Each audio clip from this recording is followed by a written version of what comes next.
Hey everybody, welcome back to What's on D's TV.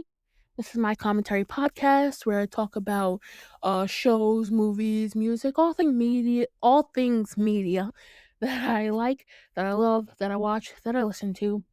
Um Housekeeping rules are as they always are. We can disagree, you don't got to be rude about it. Feel free to put your questions, comments, concerns in the comments below. And yeah, that's it. I hope y'all are having a good week, a good day, hugging your loved ones, staying cool and whatnot. And yeah. So I'm gonna get into the episode sorry. The show that I'm talking about this week is called The Hunting Wives. I'm gonna do episodes 1 and 2. I'm gonna talk about episodes 1 and 2. Listen, I wasn't even finna watch the show, to be honest with you, because the way people described it made me not interested in it at all. But I recently rewatched John Tucker Must Die. And it made me want to rewatch Pitch Perfect, just the first one. So I'm a bit in my Brittany Snow bag right now. Um so I was like, fuck it. I'll check it out. I'll check it out. I did watch this maybe like a few weeks ago, and I'm just now getting over to talking about it. But listen, I had some feelings about this show. Um, so yes, I'm gonna be talking about the first and second episode of The Hunting Wives on Netflix. Let me know your thoughts as well. So yeah, what I have written down was, yeah, again, I wasn't expecting to watch this show, and I figured I'd check it out because the way people explained it, I was like, it can't be. Let me see for myself. And again, I'm not, the whole like queer Republican thing is not my zhuzh. Um, that don't got nothing to do with me. I try to stay away from that because it's confusing to me. But um, so I was like, if that's what this is, they're just trying to like big up queer Republicans and be like, oh, see, they're people too. I'm good. I'm good on that. Yes, they are people too, but I'm good on that, on their ideologies and all that shit. But yeah, no, that's not what this show is about at all. So yeah, I don't know why people described it that way. And I did recently hear that they got renewed for a season 2. So good on them. Hopefully, they change a few things and hopefully it's good. But yeah, so I'm gonna get into the first episode. Um, the first thing I have written down was when I saw the intro for the first time, it has like this like country song, and I was like, I don't usually like country music or country sounding music. It makes me feel like I gotta watch out for trees and ropes. I don't. It disturbs my spirit. I don't know. It just does. Always has. Probably always will. But I like the song that they use for the opening of the show. Also, it's cool because I feel like shows nowadays don't really have opening songs anymore. Um I feel like that's not a thing really, and it sucks because I like when shows have opening songs, especially if they're catchy. So yeah. But it's sad to me that shows don't do that anymore, but what are you going to do? So the show starts with somebody, a girl. We don't know who it is because we see her from the back. Pause. Um, so stupid. Running into the woods, and I said, classic running from the killer in the woods at night trope. Can't escape it. And yeah, so she's running, and then she gets shot. And then the next scene we have is so Brittany Snow's character in this show, her name is Sophie. I know Brittany Snow mostly from Pitch Perfect, and so just being stupid, I was like, "Hey, Clover girl, how you doing? Where's Becca?" Just because I'm an idiot, and And so, yeah, in that scene, we see her. She's being driven somewhere. She's in a Uber, or it's I think it's a Uber, or one of those rideshare companies. She's in it, and then you see her pull up to a house, assuming that it's hers. And I said, I love the way the house across the street from hers looks. Hers looks a little, but the house across the street looked beautiful. It's just something I pointed out, architecture, And then so when she pulls up to the house, or she goes into the house, you're greeted with her husband and her son. And they were talking about how things are different now that they live in Texas, cuz they're from a liberal state on the East Coast. And they said how it's different now that they're in Texas, and she's still getting used to it. And I pointed out that her husband looks so familiar. I don't know why. I feel like he's one of the it's been a minute since I watched this show, so I don't know what character he plays, but I feel like he's in Pretty Little Liars. I think, like, what's her name? The girl, Mona? Is it Mona? We gonna say it's Mona. Mona's brother, I want to say. I could be wrong. I'm not sure, but he looked familiar. Um, And then the next scene we have is the husband. I have his name written down somewhere. Uh Once I find it, I'll say his name, but I don't remember it. But the husband um is talking about how they're going to a party that he got invited to from his work, or his boss invited him to the party. And so the husband is driving, and I said, of course they drive a fucking Tesla. Of course they do. Um, and they pull up to this party, and you see just a bunch of American flags, a bunch of NRA stuff. And I was like, you just randomly got invited to an NRA party? Like, do they do that just randomly? Just you should come here. We don't know your politics or your beliefs or your feelings, but you should come here just because you work for, I don't know. That was interesting to me. And so they are walking up into the party, and people are handing out hors d'oeuvres and wine and all that stuff. And her husband goes Sophie's husband goes, "Oh, just one." Because they were trying to hand them two glasses of wine, one for him, one for her. And he's like, "Oh, just one." And I said, "Oh, so he's controlling." Ugh, yuck. Listen, my tolerance for controlling male characters in general, but especially controlling annoying ones, is at an all-time low. And that is something that I point out through these two episodes. It's very annoying and aggravating. I'm like, I wish y'all would just divorce these people, to be honest with you. But anyway, so Sophie is feeling very overwhelmed. I take it she has anxiety. She's feeling very overwhelmed, and she's like, I need to go find the bathroom so she can, like, get be get centered and, relax herself. So she goes into the bathroom, or she knocks on oh, before that, I said, not for nothing, I let the stone in the house. The stone in the boss's house, whose NRA party they're at. I like the stone. It looks really nice. I just pointed that out. But so Sophie goes to the restroom, she knocks on the door, she doesn't hear anything, but she opens it, and there's somebody in there. And that somebody's name is Margot. And I said there's always a Margot, because I believe in Aisha D from the Bold Type. In her season of No End House, her best friend's name was Margot. And I just thought that it is always a Margot and a Callie, and I just think that that's funny. Um, so yeah, Sophie is like, "Oh, I'm sorry for barging in," and Margot's like, "No problem. Do you happen to have a pad?" Margot's obviously looking through the cabinets and stuff. even though it's her house, but whatever.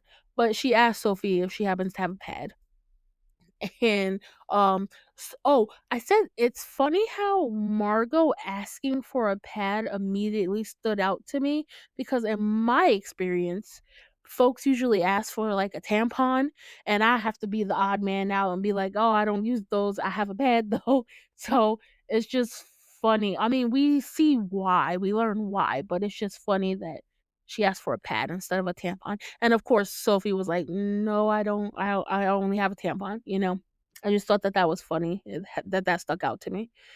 Um, and then so I wrote down Sophie, Chloe, same difference, and I said, "No, I'm just playing. I know her name is Sophie in this. I will refer to her as Sophie." Um, so Sophie's like, "No, I don't have a pad. I only have a tampon." And then Margot's like, "Oh, I can't use that." So she turns around and she picks up like a napkin. Like napkins that you wipe your hands with after you're done with the bathroom. She picked up a napkin, folded it, and then, or before she did that, she she dropped her dress. And I said, "Wow, we just met and introduced ourselves to each other, and you're already dropping trowel, well, dress, in front of me." And I was like, "She don't got no shame. She is not embarrassed at all." But yeah, so she dropped her dress, so she's naked except for her underwear in front of Sophie, and Sophie's like, "Oh, oh, whoa, whoa, whoa, whoa." And she puts the Margot puts the napkin in her underwear. She's like, "Desperate times call for desperate measures," or desperate times, whatever. And I said, "Yeah." When she makes the makeshift pad, I was like, "Been there, been there." It's fucking crazy to me that hygiene products for people with vaginas aren't free and accessible, but free bleeding is looked down upon. So it's like everything is a struggle. Everything is a struggle. I'm tired. And then yeah, so Margot, she made her a makeshift pad, and then she asked Sophie to button up her dress. I was like, "Damn, Margot, you move fast." Like, she is not pulling no stops. I feel like she along with just getting the feeling that Margot is very free, I'm going to do whatever I want. I don't care what anybody says or thinks. She very much gives that vibe, but also I feel like she did this to she saw Sophie, and there was like an instant attraction or instant like interest, and she was trying to see, "Oh, let me," trying to test boundaries. Be like, "Oh, is she going to say something about this or anything like that?" Um which is funny for a first introduction to somebody, but there's some people like that, so I don't know. But yes, I was like, "Yeah, Margot, you move quick, girl." And then the next thing I said, "Yay!" And this is when Sophie was staring at Margot while she was zipping her up. I was like, "Girl, homo." And then the next thing that I pointed out that made me so happy, after everything was done, Margot washed her hands. And I said, "Thank you for washing your hands, Margot. I can't tell you how many times I'm watching a show and somebody you talk about things that take you out of what you're watching. I can't tell you the amount of times that I watch a show and somebody uses the bathroom and they don't wash their hands. And I know people in real life don't wash their hands and it's fucking gross." But I appreciated that she washed her hands. I don't know. Maybe it's just me, but I appreciate that.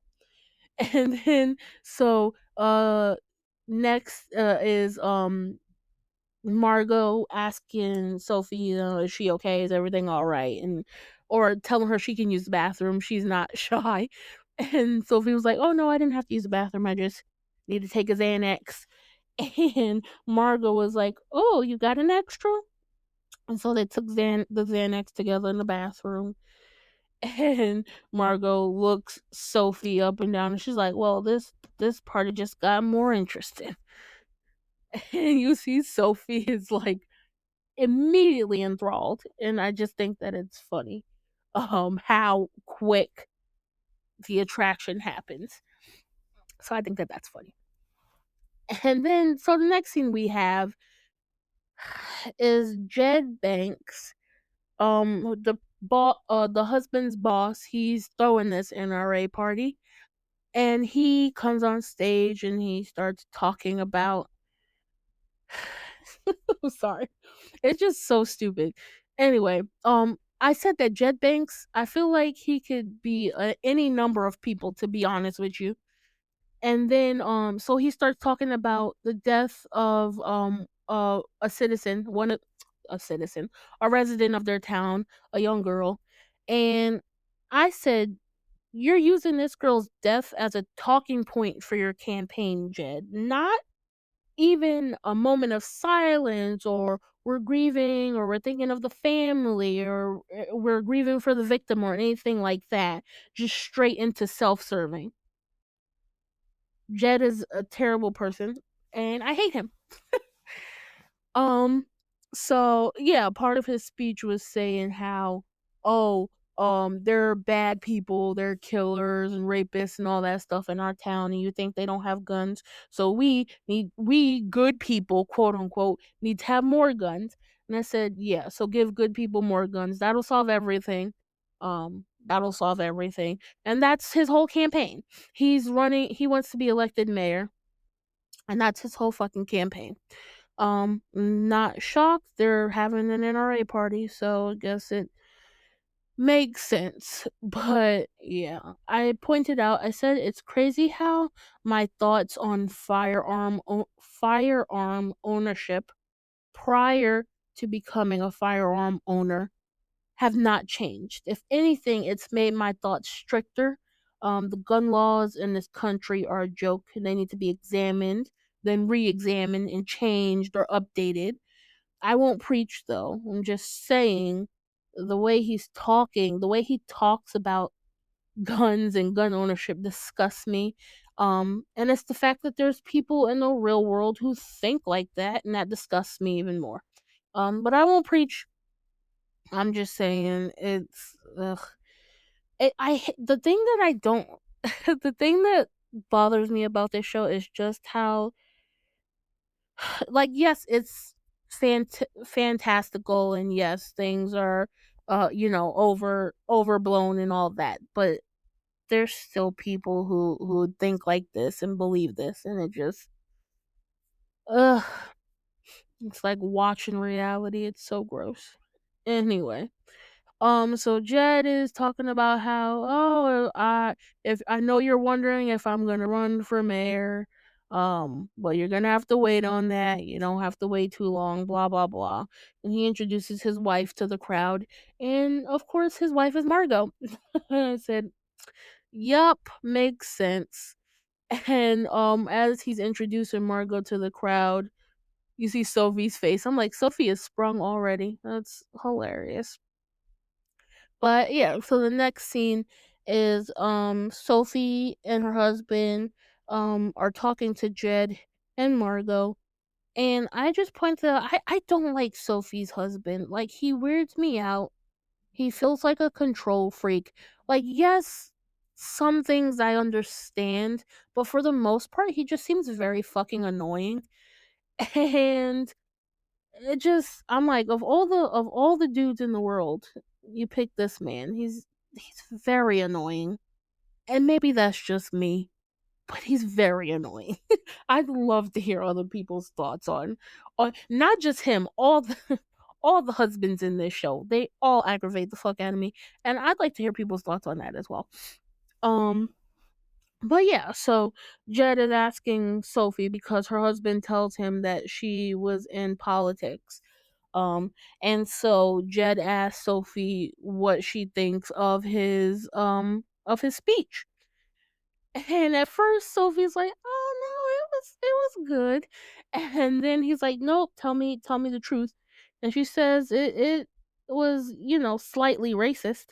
And I said, "Slightly racist is crazy. It was very racist." Like, that was a very racist speech. And so I was like, "Slightly, you being nice, Sophie." But yeah. So he was like, "Oh, thanks for being honest." He was like, "I need to get you on payroll." And I was like, "Wow, you ain't gonna listen to her?" But anyway, whatever. Um, and then I put down at this point in my watch, um, I knew that what I heard folks saying about this show was wrong or not entirely honest. Like, I went into it thinking that the show was gonna be was gonna be praising and or trying to make me sympathize with these hypocrites, cause that's what they are. A real fine for me, not for the type people, and that's super realistic. That's a super realistic portrayal. And I was like, "Oh, they're gonna make me," like, very, even though I didn't watch the episodes or the season, very, Bold type-esque what they did when they broke up Kat and Adina, and fucking had Kat dating a Republican white woman who was who was for conversion therapy, which just and they did like, "Oh, see, all sides can we can all get a." I hate that shit, and I thought that's what the show was gonna do. I thought it was gonna be a, "Oh, every side can be." No. Fuck out of here. Um, and I that's what I was worried about because that's what it seemed like people were saying, but it's not like that at all. To me, um, maybe in their own way, they try to make you sympathize, but really it's just shedding light in my opinion, I'm speaking for myself. Really, it's just shedding light on the blatant hypocrisy and biases that folks in these kinds of groups usually operate in. And I can respect that because it's an honest portrayal. Like a lot of the shit that they say and believe in and do in this show is very fucking hypocritical. And I like that they pointed that out. Even if it's not a blatant look, I like that they call attention to it. If you're paying attention to it, you see it. Um, so yeah, I thought that was good. And then yeah, Sophie was still telling Jed about the speech and she was saying how it was very us versus them, which is true.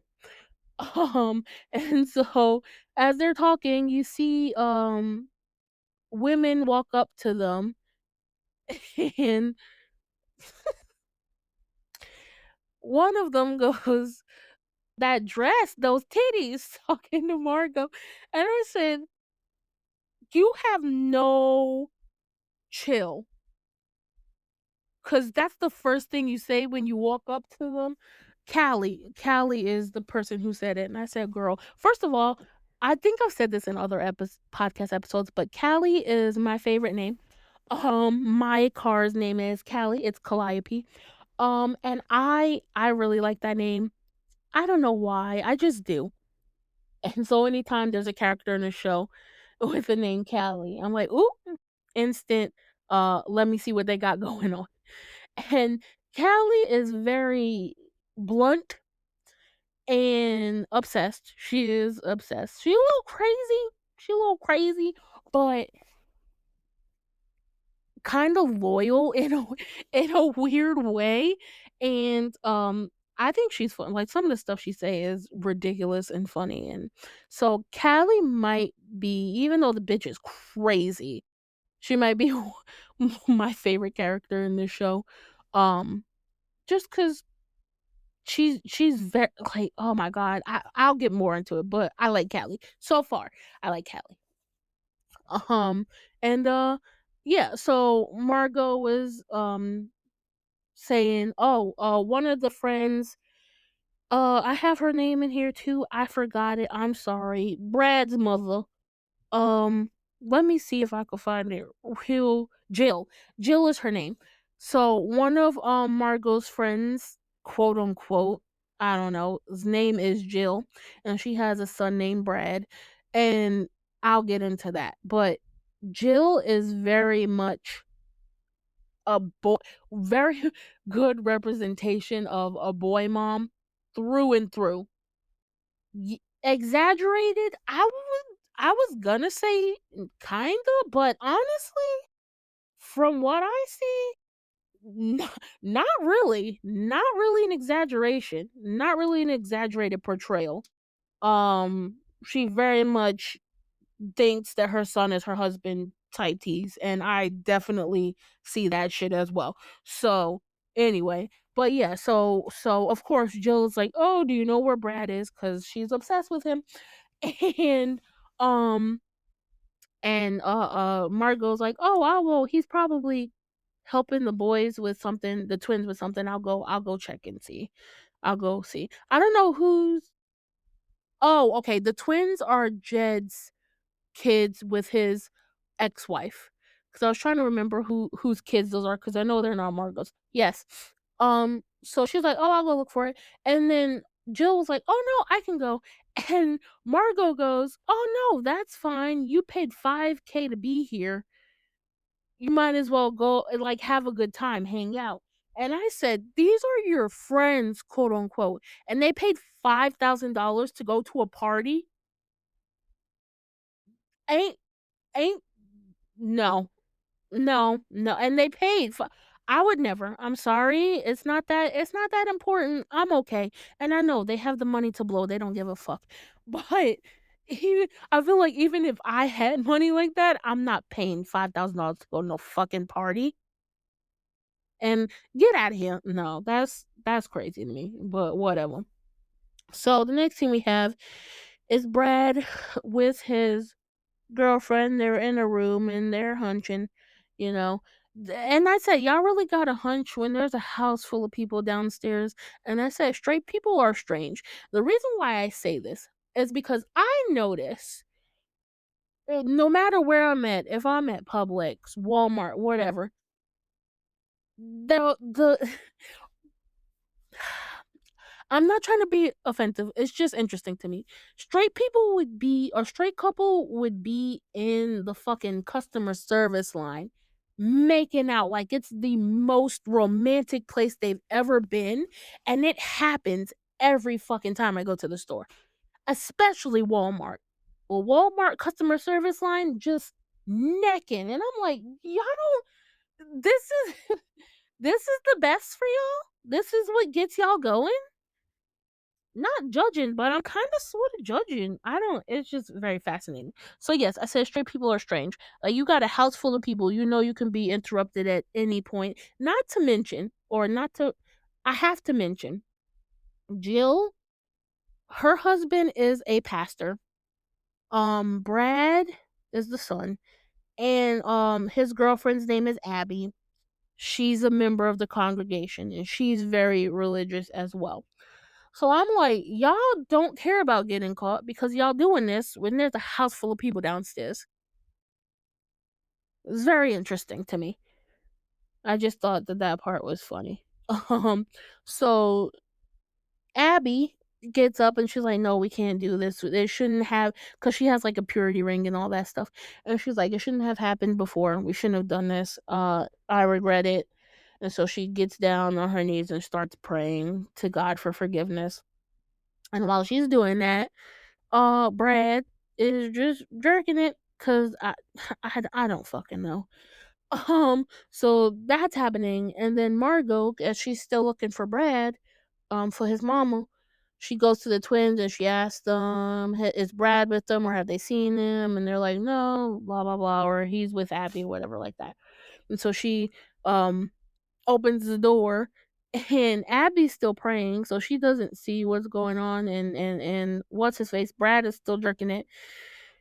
But he sees her open the door. He sees Margot open the door, and Margot just stares for a bit. And he continues, and she closes the door. She stands at the door for a few seconds, and then knocks. And, of course, they're rushing to get up and get dressed. And Brad's pretending like that weird thing didn't happen.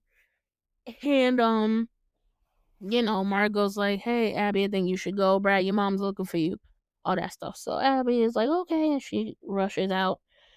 Brad is getting dressed, and Margot's like, "Oh, I'm disappointed in you." And he he was like, "Oh, well, I'm sorry." And then, as they're walking out, he goes, "Oh, I could go again." And I said, First of all, oh, when I said, well, while he was jerking and she was looking, I was like, "Oh, I shoulda knew then and there what the fuck was going on." But two things. One, Ma Margot is just knocking down everybody in this town, it feels like, she is everybody's girl, and hey, do you, whatever floats your boat, I ain't shaming. She seems to like to have a good time, and they have I'll get back to what I was her arrangement with her husband, but anyway, the next thing, the issue one of the biggest issues that I have with this show, and not just this show, it seems like every fucking show on TV or streaming has this dynamic, and I hate it. I hate that it is being normalized. It disgusts me.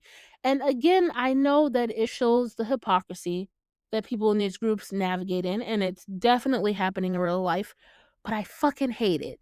It's the adult with a teenager thing. I don't care that he's 18, he's still a teenager, he's still in high school. I don't like it. It's nasty.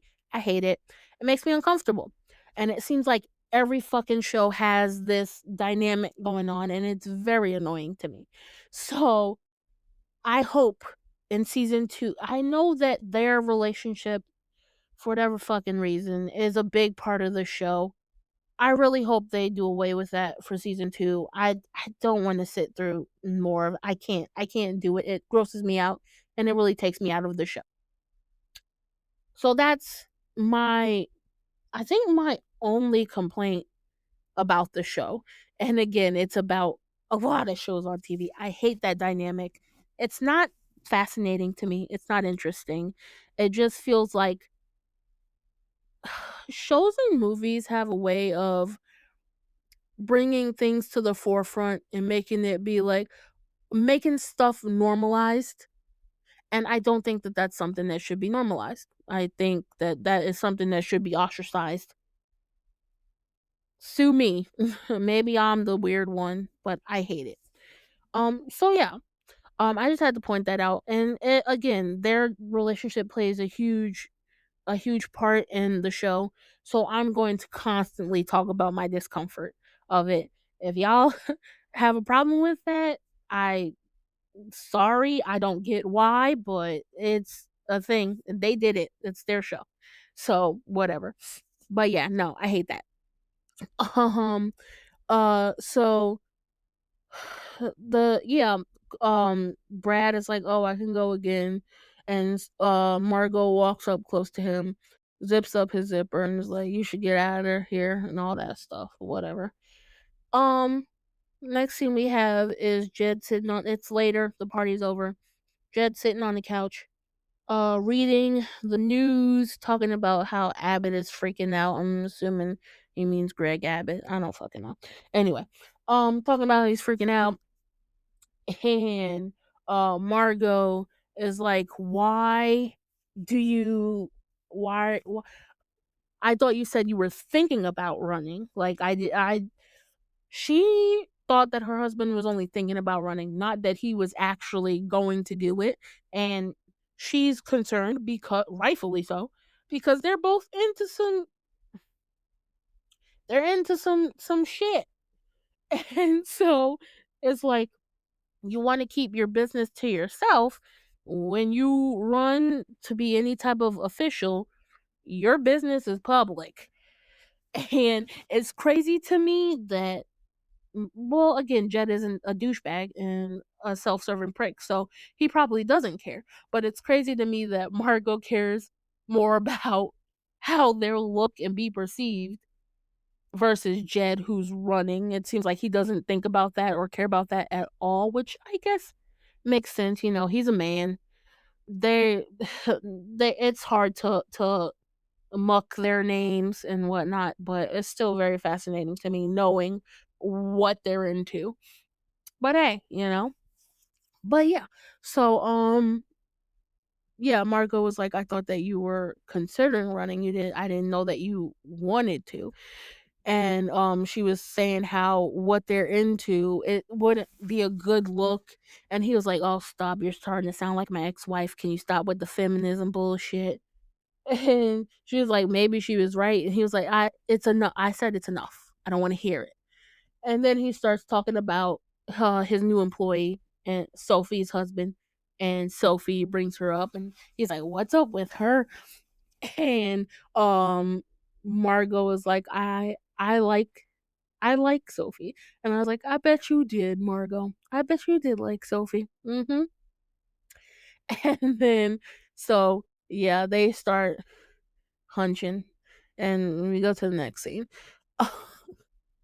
We go to the next scene, and it is Sophie in bed with her husband after the party.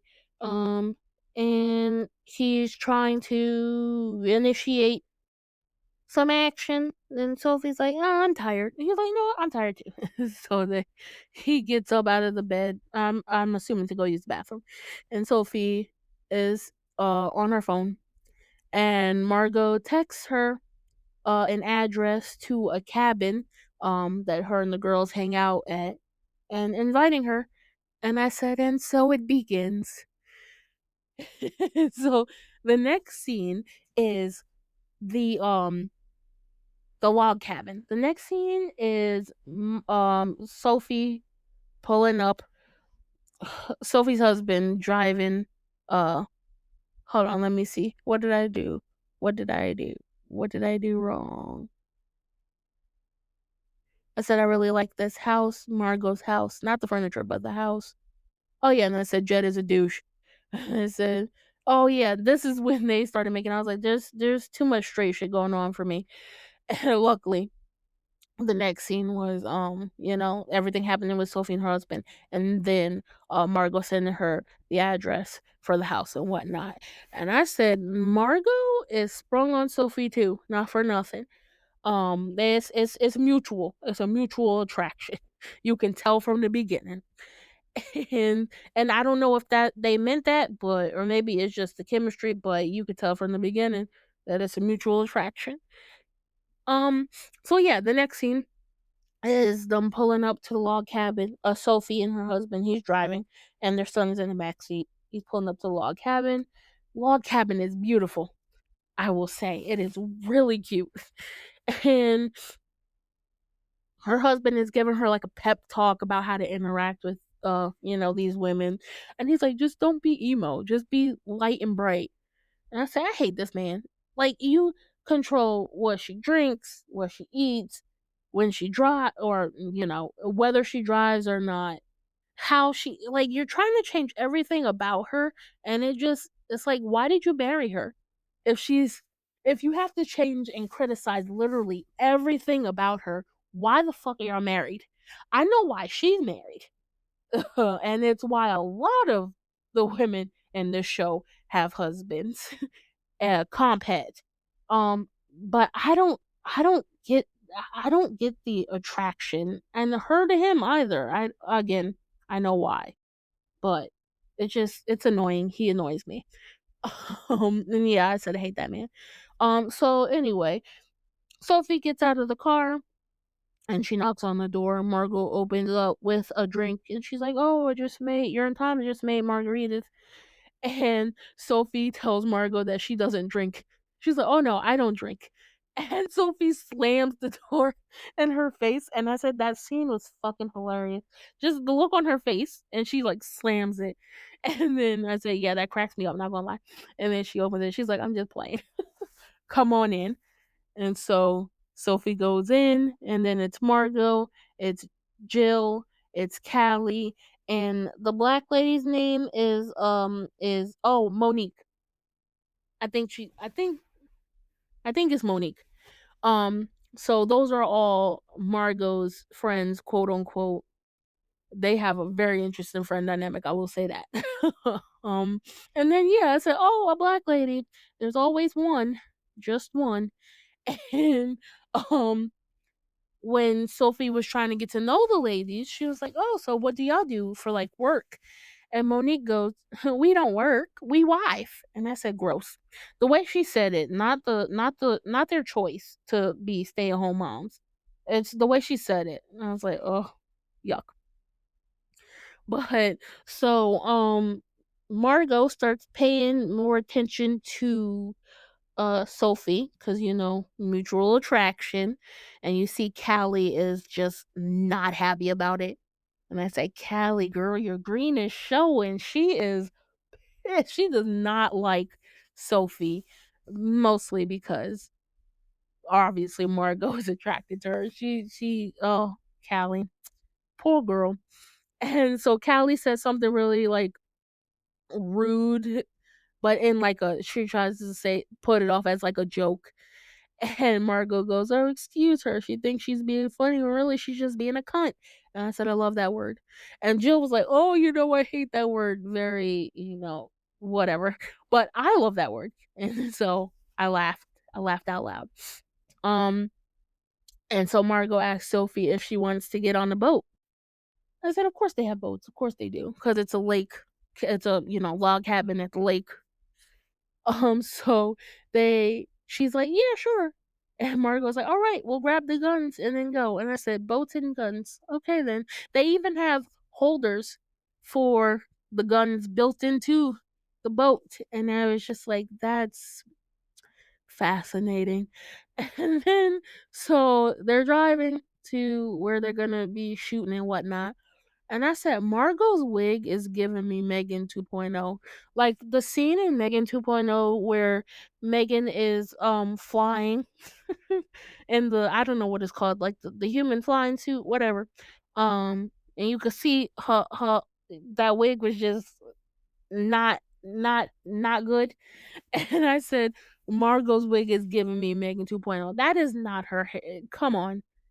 Like I don't know much, but I know that that is not her hair. And it gave me Megan 2.0 wig. It really did. Um, so uh the girls are explaining to because in the begin when they get there, Callie is pulling for Margot and Margot is shooting. And Monique goes, "Yes, Margot and Callie only pull for each other." And so when Margot asks Sophie if she wants to, oh no, um after Margot's done shooting, Callie's like, "Okay, my turn." And Margot's like, "Actually, we're gonna let Sophie go." And then Callie's like, "What?" And then she's like, "Yeah, we're gonna let Sophie go." And Sophie's like, "No, no, no, no." And Callie's like, "Come on, come." I mean, Margot's like, "Come on, come on." So she gives her this shotgun, tells her to put it on her shoulder, and is trying to help her learn to shoot. And I said, they don't got no air protection. Also, you're not supposed to have your finger on the trigger until you're ready to shoot, Sophie. I said that was stressing me out because she had her finger on the trigger instead of like the body. And that was stressing me out. And then she goes to shoot and nothing happens because the safety is on. And I said, at least the safety was on. So that alleviated some of my anxiety. And then so Margot takes the safety off and then Sophie shoots. The way she was holding the gun, it was bound to be bad news anyway. And I said, "Why you ain't warn her, Margot? Like, there's got to be a better way to hold that shotgun." She practically dislocated her fucking shoulder with the kickback. But then Margot is like, "Okay, no, you gotta hold it tighter," and is explaining it to her. And then she steps behind her, puts her feet between Sophie's feet to show her how to stand correctly. And she just rubbing up on her. I was like, this gay as hell. This gay as hell. She just rubbing up on her, and Callie staring at them like this bitch. I said, "Oh no, Callie, again, you're green and showing, girl." And Callie looks pissed. And yeah, so I was like, "Margot, stop stroking that girl like that. You know how these folks fall for you, because it seemed like everybody in town is in love with her." And she just stroking her hand and her arm and everything. I was like, "Girl, okay." And then, so she shoots again, or she tells Callie to go ahead and pull. Callie pulls, and then she shoots again. She hits her target, and everybody's celebrating. Everybody's happy. And I say, oh, at least the black lady gets a few lines here or there. That's good for her, whatever. And then, um, so to celebrate, they're gonna go to a bar in town. I forgot what it was called, but the minute they pulled up to it, I was like, "Yeah, that's a hell no for me." Um, ugh. And so they walk in, everybody's happy to see them, and Callie tells Margot they're gonna do body shots. And Margot immediately turns to Sophie, and she's like, "You may not drink, but you're not getting out of a body shot." And so she, stands her where she wants her to be. She licks her shoulder twice, and I said, "Gay. This is so fucking gay." She licks her shoulder, drinks the drink, and you just see Sophie is like, "Oh," and I just thought that was funny. And then, so after they had their shots, um, Margot's like, "Oh, I want to go dance." And so she starts dancing, and Sophie's sitting with the bags. I said Sophie is just a glorified bag watcher, to be honest with you, because all the girls are dancing. And as Sophie's sitting watching Margot and the girls dance, there's a man behind her who he has like one eye, and he just looks very suspicious. He's staring at them. And I was like, oh, well, he looks suspicious. And then, so because oh, yes. So the next thing we have is they're at a basketball game. It's Abby, her mom, Jill, Brad, and, Jamie, I believe the boy's name is. And, they're playing basketball and all that stuff. And, I was like, none of these people look like teenagers. Again, shows love to do that, and it's just funny to me every time. And I said, "Jill is a real boy mom through and fucking through." She hates that he has a girlfriend. She hates every time he interacts with her. And so, when they're finished playing the game, Brad walks up to Abby and he's like hugging her and he kissed her. And Jill just grabs him and moves him away. And I'm just like, "Girl, what is your deal? He is not your man." It's just very, very weird. And, so Abby's mom, um, I believe her name is, Abby's mom invites them to, have some pie that Abby made. And fucking Jill goes, "Oh, um, I don't wanna break my diet." And, I said I would take the boys to get ribs, so we're gonna go to the bar to get ribs. And the diet thing was a jab because Abby's mother, um, is a bigger woman, and so Jill just makes a lot of, like, disparaging comments about, Abby's mother, which is not shocking because she's a piece of shit. But yeah, and it breaks my heart because Star seems so fucking nice, and she just wants to be there for her daughter, and she just I hate the way they treat her in this show. But yeah, the she was just fucking rude to her for no reason. Ugh. And then so the next thing we have is the man walking up to Sophie, while she's sitting down, asking her some questions, and you see Margot notice and she walks over to them and is trying to figure out what's going on. And he was like, "You look familiar." And I said, "Oh, where you know her from?" And then he was like, "You look like a girl that used to go by Mandy." And she's like, "Why don't you get the fuck out of here?" And he's like really trying to get him to leave. And I said, "Oh, he knows something." And so Margot is, trying to distract Sophie from what happened. And she's like, "Oh, come dance." And so he's like, "I don't know how to line dance." And she's like, "Just do what I do." And I noticed that I want to say they're Birkenstocks that Sophie is wearing, like sparkly Birkenstocks. And I said, "Gay ass." I just thought that was funny. And, then oh, yeah, I said, "Oh, I'm sorry, there's 2 black people with lines in this show because it's Monique and then Jamie," which is, I said I forgot about the boy. Jamie is Brad's friend again, quote unquote. Um, so yeah. And then so the next scene we have is Sophie realizing what time it is and she's like, "Oh, I got to go call my husband." So she steps outside. And Jamie sees her. He steps outside to talk to her as well. And I'm like, "Jamie, don't you got school in the morning?" Because again, these are high school students. I said, "Jamie, don't you got school in the morning?" And then he's asking, he asked he asked Sophie if her and Margot are like friends or just friends. And when I first watched it, I was like, what that mean? After watching it, I'm like, oh, okay, yeah, I get it. you you want her friends? Um, and yeah, so Sophie is just explaining why she's outside and how she has to call her husband, because she doesn't want to get in trouble with not, responding to him or talking to him or anything like that. And Jamie goes, "You're a grown woman, you can't get in trouble." And I was like, "Jamie, what the fuck are you talking about? She still got as Chucky says, she got responsibilities. What you mean?" And she has a whole child, and um so he's asking her age, and she's like, "I don't think you're supposed to ask a woman her age." And he's like, "Well, just letting you know I'm 18." And I said, "So what if you're 18, Jamie? You're still a teenager and a high school student." And I said again, I hate this so fucking much. Like, ew. And I don't know why they entertain this. Like, you're the adult. Just be like, "Boy, go inside." Like, you're the adult, Sophie. You're the adult, Margot. Ugh. Anyway. So, Callie, Margot is Sophie's freaking out because it's later than she realizes, and she's like, "I have to get home."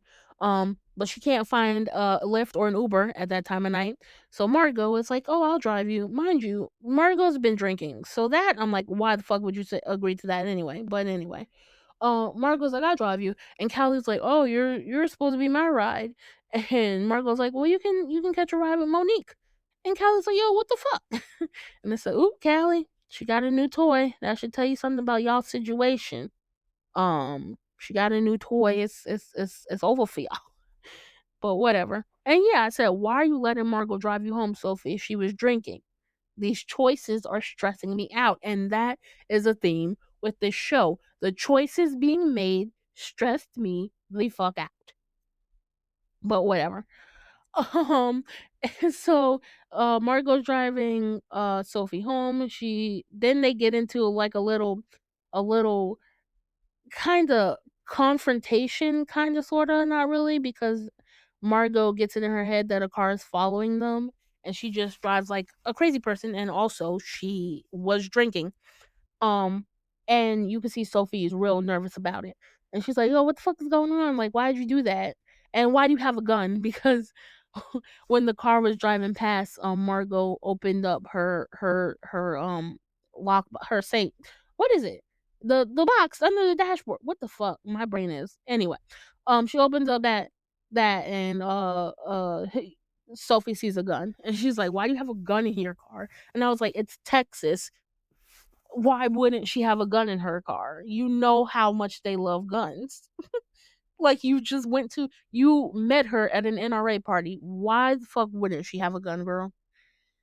Anyway, um, so Sophie is freaking out. Margot is freaking out, and she just pulls into a random parking lot, and she's like, "I need a cigarette."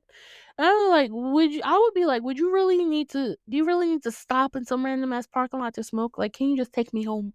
That's what I would say. But Sophie is enthralled, so of course she doesn't say that. And so Margot is explaining to Sophie who that guy might have been, why he was possibly following her. She says that it's her brother. He probably owes him money. And so I was like, "So you're just gonna blame all your shit on your brother, huh?" All right, Margot. All right. And then um the next thing, oh yeah, so they're still talking, and Margot asks Sophie, she's like, "You don't drink, you don't drive. What do you do?" And Sophie starts saying how Graham doesn't want her doing this and Graham doesn't want her doing that. And I said, yeah, Graham this, Graham that. Please divorce that fucker. And Margot was like, well, I believe in doing whatever the fuck I want. And I said, trust me, Margot, we can tell, girl. And so she's like, I want you to drive this car. Mind you, it's been, from what we've gathered, from what we've seen so far, it's been a while since Sophie has driven, and Margot is driving a stick shift. And Sophie says, I don't know how to drive stick. And Margot's like, I'll teach you. I said, girl, you've been drinking. Like, it's, I don't, whatever. So they get into the car, and Margot is teaching her how to drive, and they're just doing donuts in the parking lot. And I said, all right.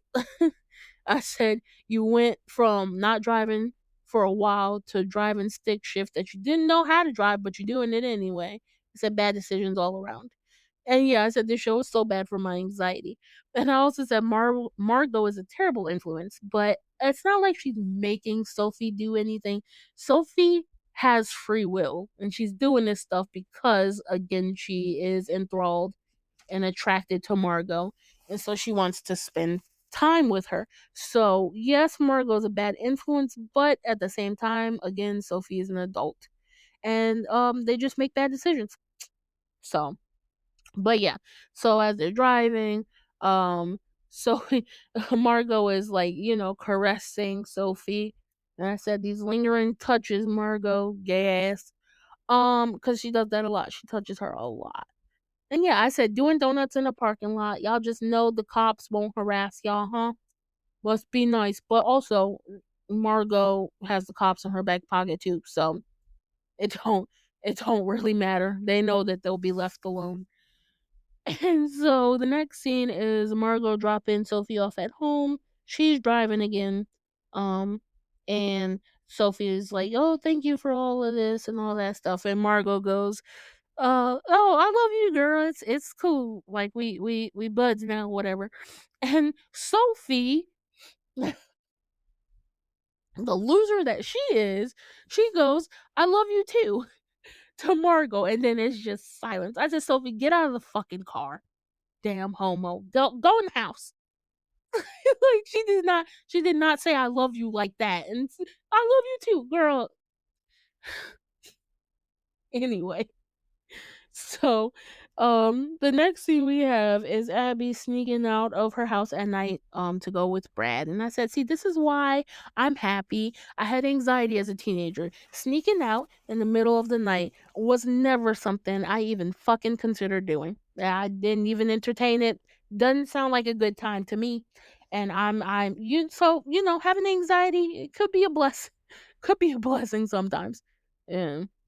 And then, yeah, so in the car, Abby and Brad are talking, and she's like, asking him questions, rightfully so. And he's like, oh, you're gonna do this all night.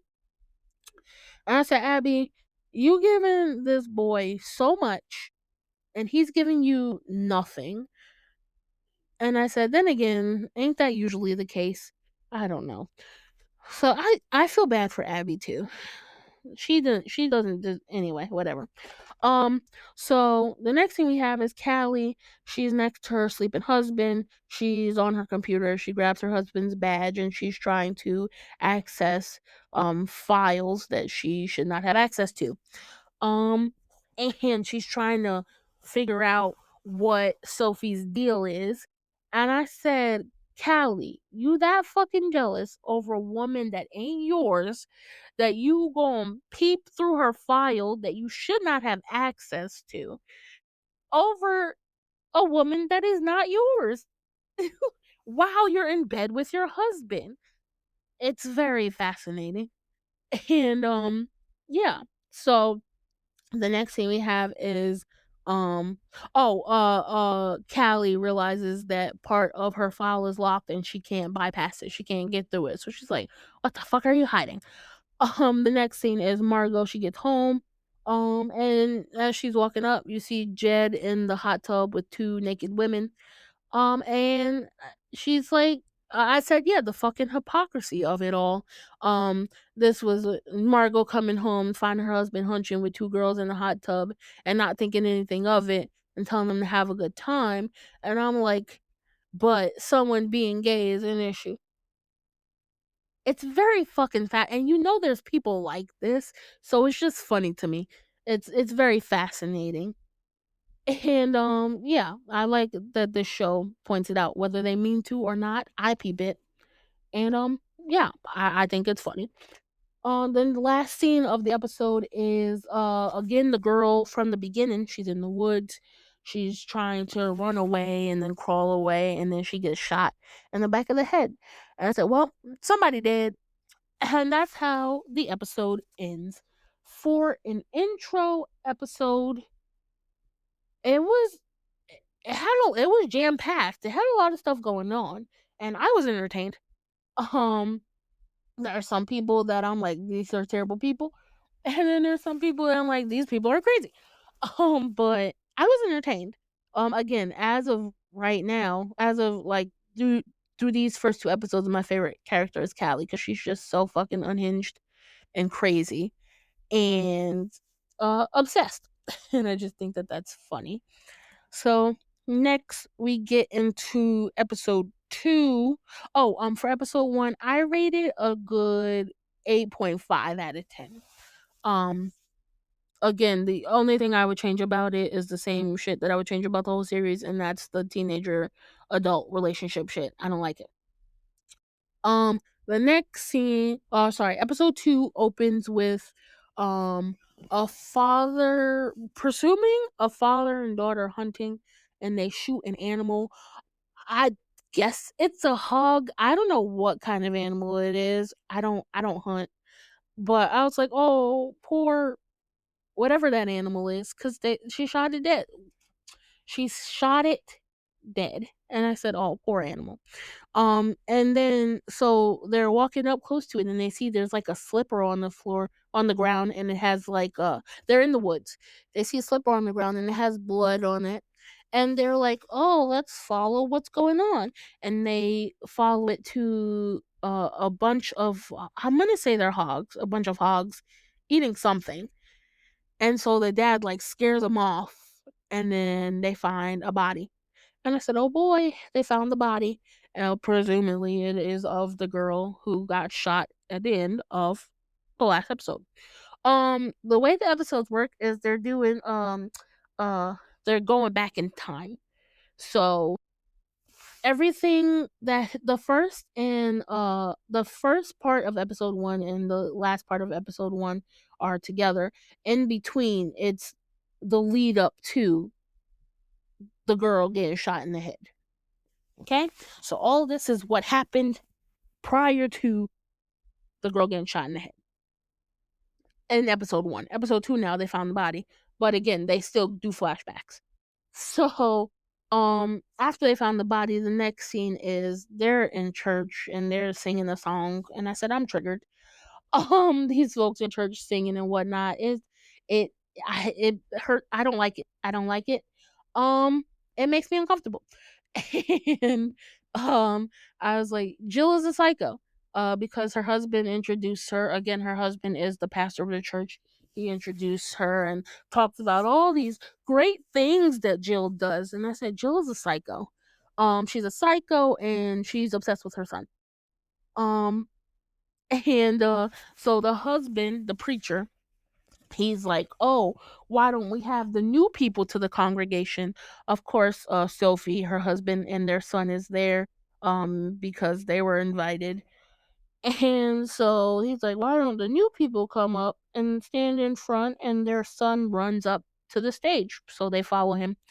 And I said, and they just got to stand there and just listen to him preach, talk about sinning and all that, like in front of everybody.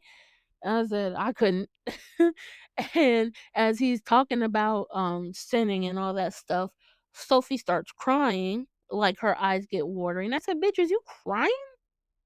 Like what is going on?" And Margot is watching and she's seeing her reaction, and I'm like, "Oh, now Margot got something on you." I forgot what he was talking about. I didn't pay that much attention to that man. He was talking about sinning and how I forgot, killing somebody, something like that, sinning and whatnot. Um And so the next scene is the ceremony. What do they whatever the church service is over. And you see Star um talking about how nice all the ladies are. And I said, Star, I like you. You're very delusional though. She wants to fit in so bad. And I said, it's a blessing that they don't want anything to do with you because you don't want to be around them people. Them people is terrible. And so I feel for Star. She feels left out. She's just trying to make friends and they're just icing her out.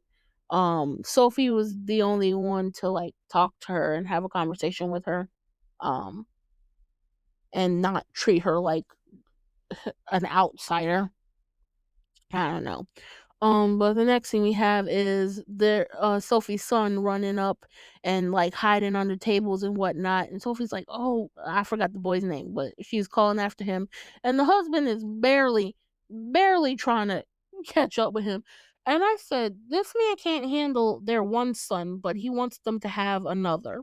Because in the beginning, in the first episode, when somebody asked them how old their son was, and Sophie said 7, and they were like, "Oh, when are you gonna give him a brother?" And Sophie was like, "Oh, we're not." And then the husband was like, "We're working on it." And I said, "You can't even handle one child. How you gonna have another?" Sophie, divorce that man. Anyway, so, uh, Sophie said, "If Margot is there, so am I." Uh, so I forgot what that is in regards to. I think they were invited somewhere else. They were invited somewhere, and Sophie was like, "If Margot's going, I'm there." She didn't say it, but that's the vibe, cause obsession. And I thought that was funny. Um, so the next thing we have I'm not sure. Yeah. Anyway, sorry y'all. So I'm trying, y'all. I'm sorry. It's been a lot. I'm trying. So the next scene is the one-eyed man. He breaks into Margot's cabin.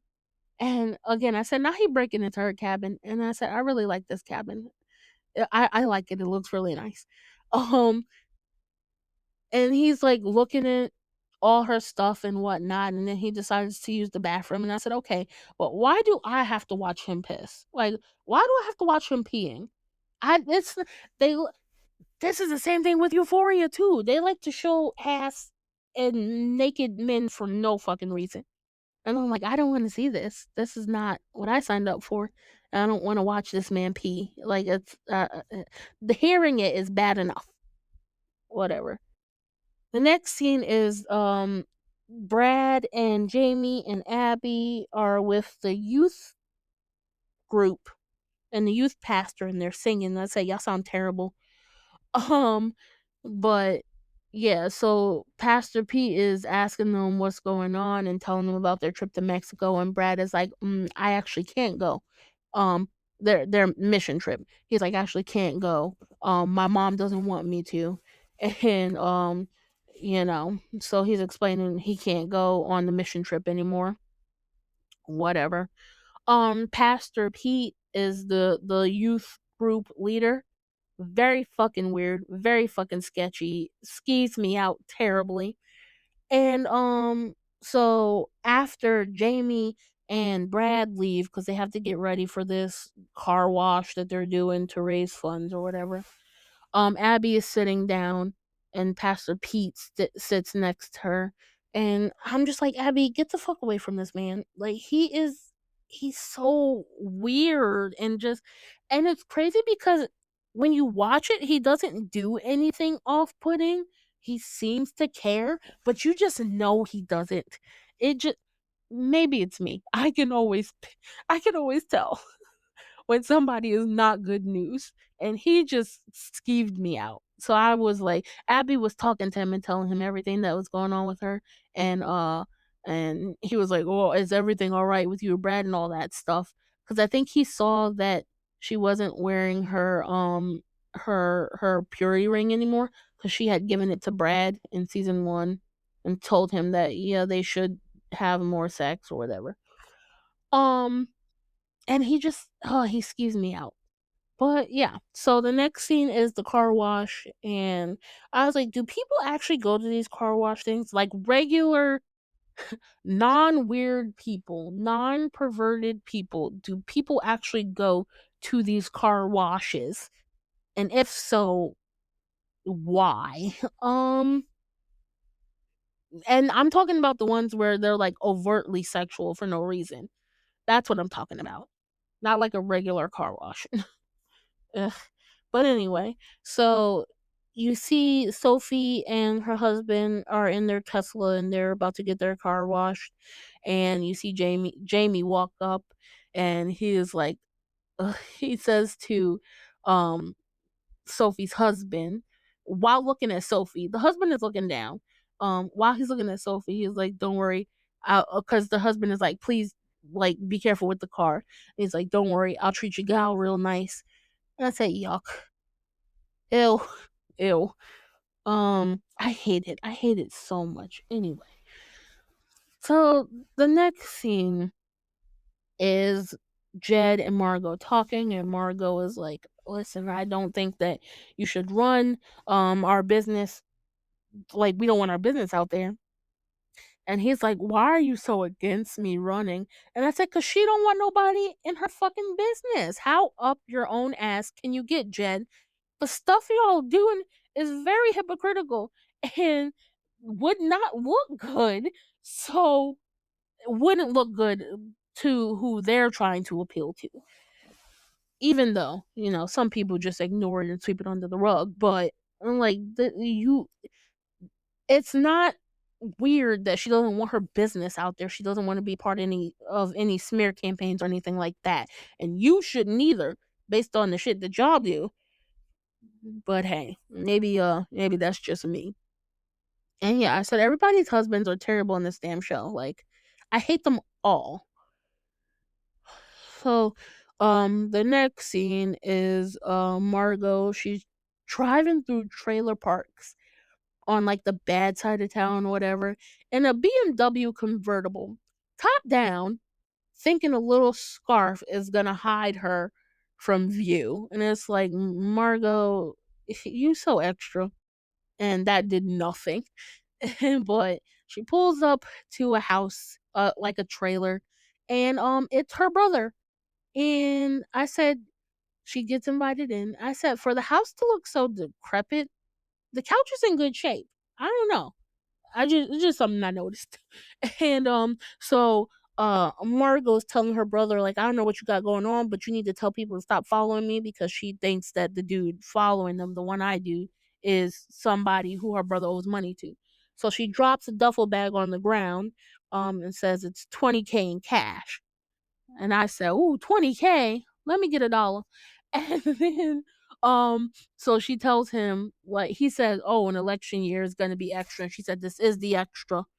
I have somebody come in with a NDA and, get your shit together. Stop having people follow me or pay off the people that you owe and whatnot." So I was like, okay. So the next thing we have is Margot. She's on the phone and she's like, "Sweetie, I need to talk to you. Are you home?" Or, all that stuff. So she goes over, and of course she's talking to Callie. Of course she is. And, they start making out. And I said, Margot really is fucking on everybody in this town, ain't she? Hey, can't knock it. Can't knock it. And so Margot really went to Callie's house with ulterior motives, now that she knows for sure that her husband is wanting to run for governor. And she tells Callie, as they're making out, and Callie tries to initiate a hunching session, and Margot's like, we gotta wrap this up. We can't do this no more. Because he's thinking about running. And it's so funny because Margot goes, it's Jed, and Callie's like, "Oh shit, does he know?" And I just think that's funny because Callie thinks that Jed doesn't know, and Jed knows full and well a large portion of what Margot is doing. So I just think that that's funny. Callie thinks that they're breaking up because Jed found out, but really Margot is tired of her, and so she's like, "No, we gotta break up." And I said, "Okay, girl." And it's so funny to me. And again, even if this is not what they're trying to put out, it's what I'm seeing. The compet in this show is crazy. All these Callie, Margot, and Sophie married to men that they clearly do not love, do not care about. The only one who maybe has like a kind of good relationship is a good beard for her husband is Callie, because it's clear that her husband is interested in men, as well. So, they're good beards for each other. They seem to have like good, a solid relationship. Everybody else is like, why are y'all married? Y'all clearly don't like each other. And I just think that it's funny. Yeah, the compet they're struggling with is insane.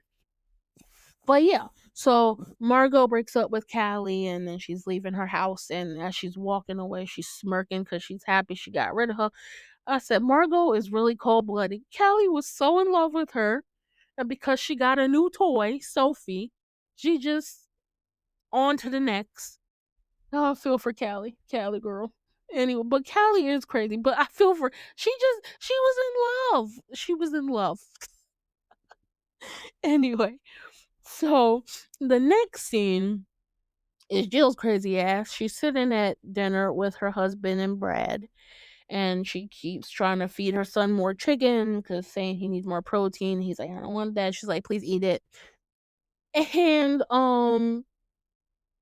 he's like, Brad is like, I'm gonna go spend the night at Jamie's, so I'm gonna leave.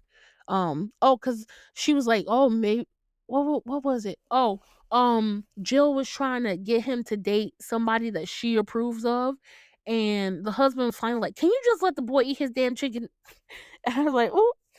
And so Brad is like, yeah, I'm gonna go spend the night at Jamie's, and he's leaving, and Jill is like, because she wants him to give her a kiss. And Jill, the fucking weirdo she is, kisses him in the mouth and looks at him like that's her husband. I said, Jill, she treats Brad like he's her fucking husband. And again, that's some commentary for your ass. And then when he leaves, the husband is obviously done with her, and he's like, the chicken's dry, and he gets up. And I said, y'all don't like who y'all are married to. Why are y'all married?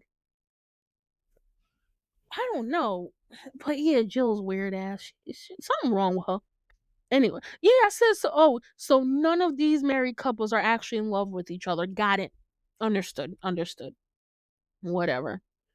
And so the next scene we have is uh Sophie Graham. That's the husband's name. His name Sophie's husband's name is Graham. So Sophie, Graham, Margot, and Jed are in Margot and Jed's house, and they're like having a dinner or whatever. And I said something I noticed about houses, not even just in shows, like when I watch like um House Hunters and looking at these multi-million-dollar houses and all that. I said the fancier slash more expensive the home, the uglier the wallpaper. I don't know why there's a correlation there, but it is, and it's weird to me. But anyway, so Graham is sitting on the couch. He's drinking. Sophie's not because Graham says she can't, and he's complimenting Sophie on her like mothering skills and how she was able to just jump into being a stay-at-home mom even though she was working in politics and all that. And I was like, okay, nice compliment. And then he demeans her in the next breath by talking about I don't get why we need a housekeeper if she stays at home. Talking about her like she's not fucking there. And I'm like, how do you compliment her just to demean her in the next breath? And this is my problem with him. He wants to change everything about her from the little we've seen in these first two episodes. He wants to change everything about her. I'm like, why the fuck are y'all married? I don't understand it. And Sophie is like, oh, don't mind him. He's it's the whiskey talking. And I'm like, why are you apologizing for this man? Anyway, whatever. So, Margot offers to give Graham a tour of the house because he was complimenting it. So she was like, I'm sure you want to see the house. Of course, she was also giving Sophie a break, which is cool. She knows what her girlfriend needs. Anyway, so it is Jed and Sophie sitting on the couch, and Jed is asking her if she wants a glass of like alcohol, something to drink, and he pulls out a bottle and he says 25K, but it's worth it. And I said, "You spending 25K on a bottle of alcohol?" Again, I could never. But she said that she was like, "Oh, I shouldn't. I can't." He's like, "Come on, just have a sip."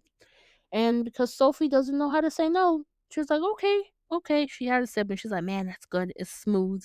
And as Jed is talking to her, he puts his hand on her knee, trying to initiate something, or again, trying to, just like his wife does, trying to test her boundaries. And as she is taking another sip, Graham walks back in. Graham and fuck. Graham and Margot walk back in, and Graham is like, "What's going on?" And she spills the cup of alcohol because she is not supposed to be drinking, quote unquote, because Graham doesn't want her to drink. And so she dropped the alcohol, trying to like push it away and be like, pretend like she wasn't having it, so it spills on her. And she rushes to the bathroom so she can clean it up. And yeah, I said all these people are sketchy as fuck. And I said, Sophie, you need to get away from Jed. And another thing I noticed, all these people touching her without her permission. Between Margot rubbing up and down her, but she doesn't seem to mind that, and then Jed touching her with, like, nobody is respecting boundaries. Stressing me out. Anyway, so Sophie's in the bathroom trying to get the alcohol stain out of her dress.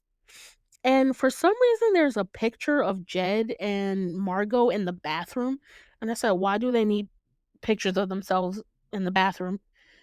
That seems so weird to me. Well, I don't know. But anyway, Margot knocks on the door and she opens it and she's like, "Oh, let me help you. I got some club soda." And she starts to she gets down on her knees and starts to help Chloe Chloe Sophie clean the stain out of her dress. And Margot, because Margot saw Jed's hand on her knee slash thigh, and Sophie was like, "Oh, I just didn't want to make things uncomfortable for you." Because Margot was like, "Oh, I hope you don't mind him," and she's like, "Oh, I just didn't want to make things uncomfortable for you." And she's like, there's no discomfort. Jed and I have an agreement." And Sophie goes, "Oh, so like, an open marriage?" And Margot goes, "No, open marriages are for liberals. We just keep it simple. If Jed and I see a girl we like, we go after her." And I said, "Bitch, whatever you want to call it, it's an open marriage." I can't with these people. Like, I can't. It's an open marriage. Y'all are fucking people that are not each other while still being married to each other. And y'all know about it and y'all are fine with it. It's an open marriage. But there's a hint in there. Margot said that when her and Jed see a girl they like, they go after her. So it is assumed that Margot is only able to sleep with other women, and Jed is allowed to sleep with other women because that's anyway. So that's something to peep and keep in mind. Um, but yeah, no open marriages are for liberals. That's so fucking crazy. Anyway, um, oh yeah, so she said when Jed and I see a girl we like, we go for it. And I was like, "And Sophie, you the next girl they trying to knock down. You the next girl they trying to smash." And I just thought it was funny.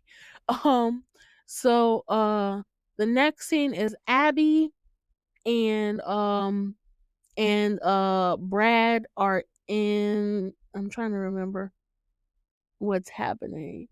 I said, "Abby, this prick doesn't like you for real." I think it was Brad invited her onto their boat and that he wanted to hunch and she wanted to make it like nice for him or whatever. And he was just trying to get to it. And I said, "Abby, this prick does not like you for real." Like poor Abby. Anyway. So The next scene we have is Margot and Jed are at their house talking. Um Graham and Sophie have left, and Margot was like, "You talking about running and we trying to keep stuff discreet. Why you touching on that girl like that?" With talking about Sophie. And I'm paraphrasing what she said. And I said, Margot's like, "Sophie is mine, not yours, not ours, mine." She did not, she don't have an issue with him being with other girls, but not Sophie. Sophie is hers and hers alone. And so yeah, Margot was explaining how him trying to go after Sophie would be a bad look because they're trying to keep things, on the low, because he want to run. And she was saying like how, yeah, I even had to break up with Callie or break it off with Callie for it. And he was like, "You've been wanting to break it off with her. She crazy. You said she's cuckoo puffs. She's cuckoo for cuckoo puffs." And I thought that that was funny. I was like, yeah, Callie was worried that he found out and had an issue, and he knew the whole time. I just thought that was funny. But yeah, I was like, Margot for sure couldn't wait to end things with Callie's crazy ass. Callie was very intense. So yeah, I don't know. The next thing we have is Margot. She's at the cabin, the lake house, and she has on like this white tank top and blue blue jean shorts. And I said, just pointing out, I said, "I'm so jealous of people who can walk around with no bra on. It must be so freeing to just be able to just, I'm just going to put on a shirt and go outside. Oh, must be nice." But I just had to point that out for some reason. Um, so Margot is in the cabin and she's realizing something is off. So she's trying to look around and see what's going on. She goes into the bathroom and sees that her like medicine bottles are knocked over and whatever. And then she looks into the toilet and sees that there's urine in there. And I said, "I know that bathroom smells crazy after that man peed in the toilet and left it there and they hadn't been there for like a week. Gross." And so she's nervous and she calls the housekeeping service. She's like, "Hey, was there anybody working on the house this week? Like, what's going on?" And the housekeeper's like, "No."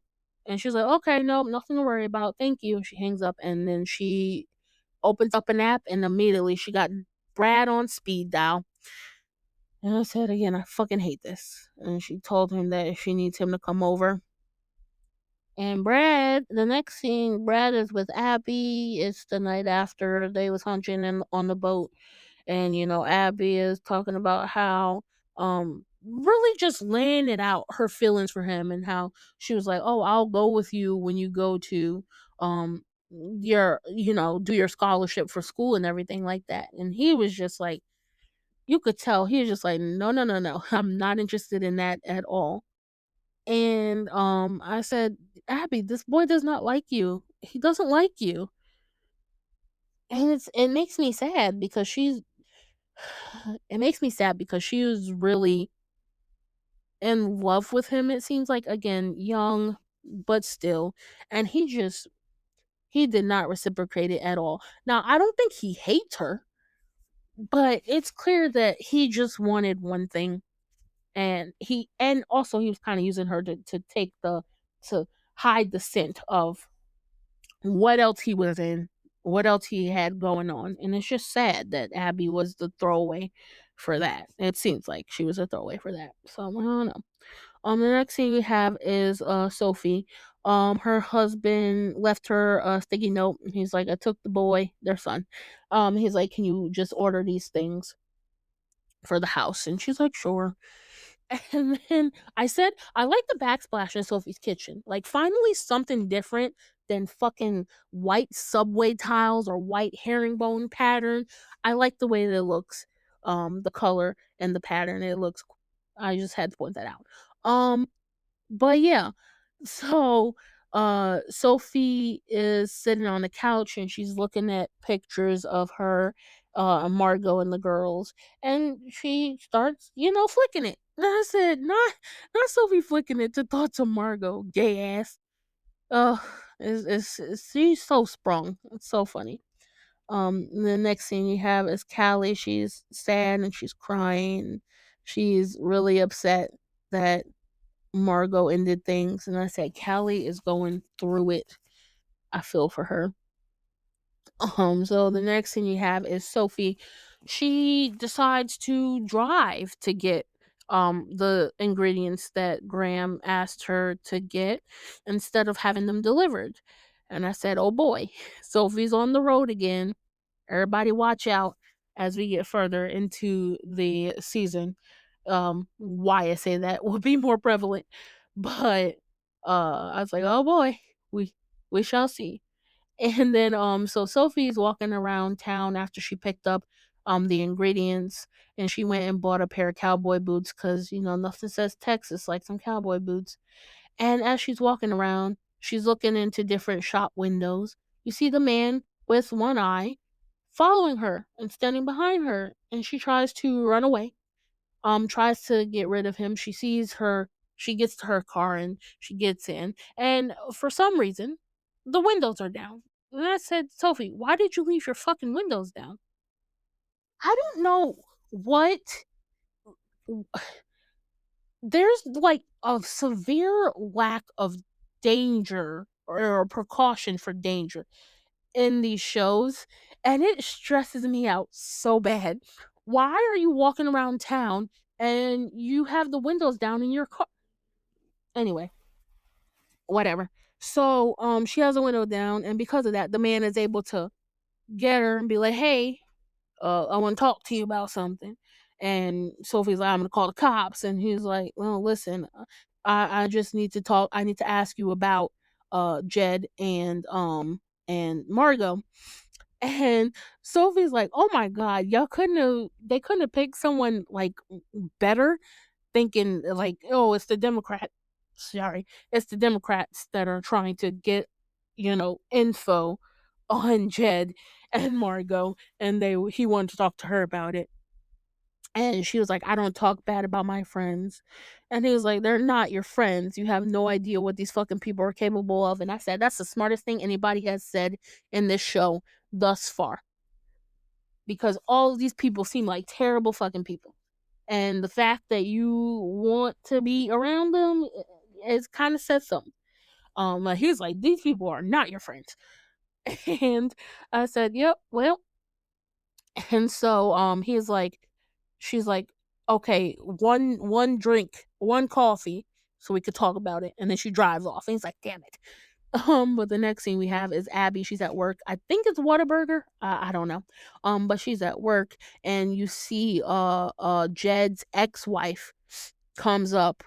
The one who's the mother of his twin boys comes up because Brad had told her that Margot called him so that he can uh train the boys in basketball, and that's why he had to leave her early on the boat.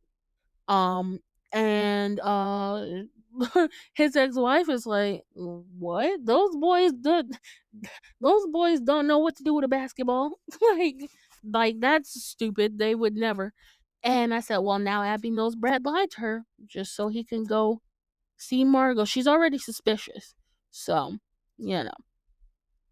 And then yeah, so the next thing we have is Brad arriving at the cabin, and Margot asking him like, what did he bring people here? Was he here without her? And Brad's like, "No, that'd be fucking weird." And then he started, trying to get in with her. And I said, "I will continue to say I hate this Margot and Brad storyline. It grosses me out. I don't care. I hate it." Um so Margot is telling Brad that they can't do it, and that they have to break it off because Jed is really trying to run for governor. And Brad is pissed, and he's like, "Are you serious? I stayed here for you," all that stuff. So Brad is actually in love with Margot. In love as a teen. I'm anyway. Um the feelings that Abby has for Brad has for Margot. And so she's trying to break it off with him, and Brad is like, "No, I could tell people. I'll tell people what's going on." And I say, "Yeah, cutting it off with Brad isn't easy like it was with Callie, but something tells me she didn't really want to anyway. She didn't really put up much of a fight. So, whatever. Maybe something in Margot is in love with Brad too. I don't get it, but it's not for me to get. Whatever. Um. So yeah. So they did. She did couldn't break it off with him because he said he would tell people, and she was like, no. Well, so there has to be no evidence, which means I have to swallow and all that stuff. And then she started doing whatever to him. And I said, aside from the general grossness of Margot fucking with a teenager, he also just got done hooking up with Abby. And it's like, did he even shower before he came to see you? And now I know they probably don't care, but to me, as a person with slight OCD, gross. But they shouldn't be doing it. Whatever, whatever. Anyway, um, so yeah, uh, the next scene we have is Callie. She's at the shooting range and she's, hitting her target and all that stuff. And I said, Callie is going through it so much that she's at the police station, and then she goes into her husband's office and he's getting, rubbed down, not sexual, but like rubbed down by one of the junior men working there, and she's like, and I said, Callie's going through it so much that she's using her beard to her husband to get intel on her competition. I don't ever want to be down that bad. So she's asking me, she's like, "What did you find out about her?" And the husband's like, "Listen, it's juicy." I said, "I don't ever want to be down that bad. Like, I don't ever want to be down that bad." So now Callie knows what Sophie has been hiding, and she very much will use it to try and get her girl back. So yeah. Um, So the next thing we have is Sophie pulling up to the cabin because she tried to call Margot to let her know that the man was following her. But Margot was like, "Oh, I'm at the cabin. There's bad reception. I'll call you later." So Sophie just pulls up to the cabin. And I was like, Sophie, I don't think you want to be there right now, girl.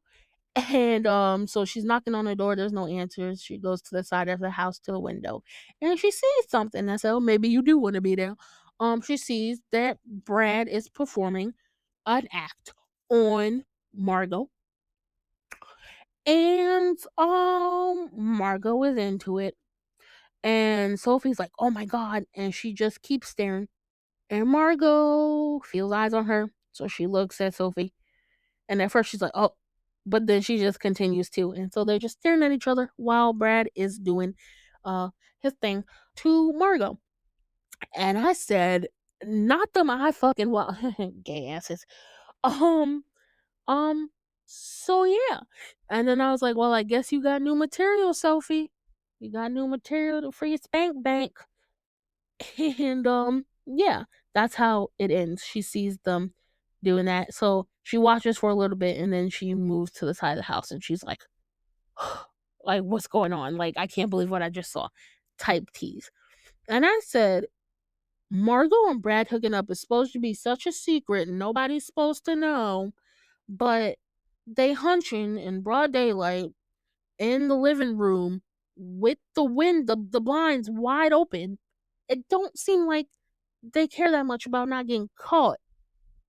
And that's just weird to me because it's supposed to be a secret and nobody's supposed to know.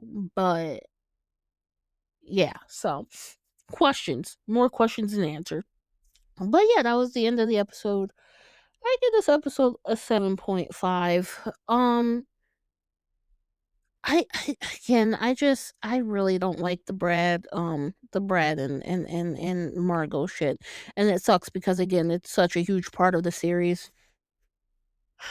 So I hope they change that in season 2 because I can't do it. Um, but yeah, so the show definitely has its pros and its cons. Again, it's not at all what I thought it was gonna be, which I'm happy about. Um, but yeah, I was entertained. Um, and yeah, the thing that I would change about it is that Brad and Margot shit. But that is my thoughts and my reactions to uh episode 1 and 2 of The Hunting Wives. Um, yeah, let me know y'all thoughts. I'm really interested in other people's opinions on this show. especially if you were hesitant to watch it. Um, when you heard about it as well. If you were hesitant like me, let me know what made you decide to check it out and what your thoughts are. Do you ship Margot and Sophie? Uh, do I ship them? I'm not opposed.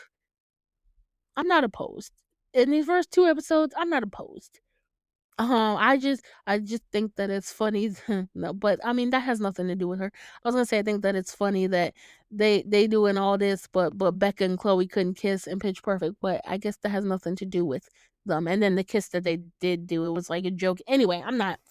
Maybe I'll talk about Pitch Perfect at some point. But um, yeah, I and another thing I want to say, you can tell that this show involved a whole hell of a lot of women, and I appreciate that. Um, I will say that. I'll give them their tens on that. But yeah, let me know your thoughts on the show. Sorry if this episode isn't as entertaining. I am trying to again, I do this for fun. When I got shit going on, it does make it a little harder. But I am trying to get out of the funk that I'm in. And yeah, I enjoy talking about shows and stuff. So hopefully next next episode I will be in a better mood. Um and hopefully y'all enjoy. Let me know your thoughts. I hope y'all are having a good day. I won't bother y'all with a random question of the day. Just have a good day. Stay safe, stay cool. Hug your loved ones. Let them know you love them. And yeah, hope y'all are doing good. Thank y'all for listening. Bye.